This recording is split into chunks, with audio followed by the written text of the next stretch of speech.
வணக்கம் தோழிகளே. இப்போ நான் ஊளி மீன் தான் வாங்கியிருக்கேன். இப்போ இதை கழுவி சுத்தம் பண்ணிவிட்டு குழம்பு வைக்கலாம். இந்த மீனை இப்போ நல்லா கழுவிட்டேன். கழனி தண்ணி ஊற்றி ஒரு கழுவுனா இந்த மீன் நல்லா இருக்கும், கவுச்சி வாடை அடிக்காது.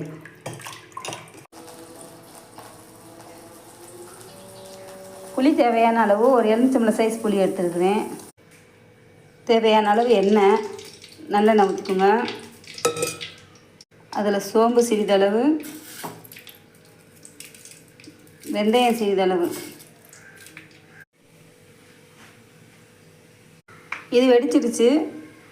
வெங்காயம் கருவேப்பிலை போட்டு கொஞ்சம் வதக்கிக்கலாம்.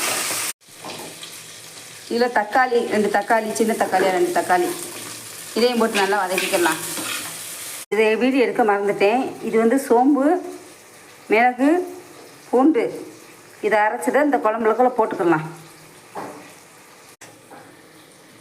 தேவையான அளவு உப்பு. இது மிளகாத்தூளும் மல்லித்தூளும் கலந்து தான் அரைச்சது. தேவையான அளவு அவங்கவுங்களுக்கு தேவையான அளவு போட்டுக்கலாம். நான் ஒரு 3 ஸ்பூன் போட்டிருக்கேன். இந்த வெங்காயம் தக்காளி நல்லா வதங்கிடுச்சு. நம்ம குழம்பு ஊற்றிடலாம். அதில்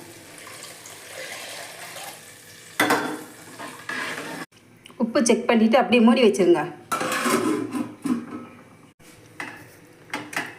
இந்த குழம்பு நல்லா கொதிச்சிருச்சு. இப்போ நம்ம மீனை அதில் போட்டுக்கலாம்.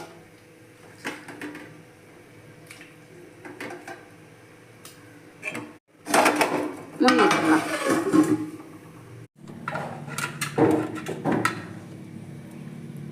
இந்த மீனுக்கு ஒரு 2 துண்டு மாங்காய். இது நல்லா இப்போ கொதி வந்துருச்சு. இது இறக்கும்போது இந்த பச்சை மிளகாய் காரம் அவ்வளோவா நிறையா இருக்காது, அதனால கொஞ்சம் நிறையா போட்டிருக்கேன். இறக்கும்போது பச்சை மிளகாய் போட்டு ஒரு கொதிச்சுட்டு இறக்குனா ரொம்ப நல்லாயிருக்கும். இந்த குழம்பு இப்போ ரெடி ஆயிடுச்சு. லைக் பண்ணுங்கள், சப்ஸ்கிரைப் பண்ணுங்கள், ஷேர் பண்ணுங்கள்.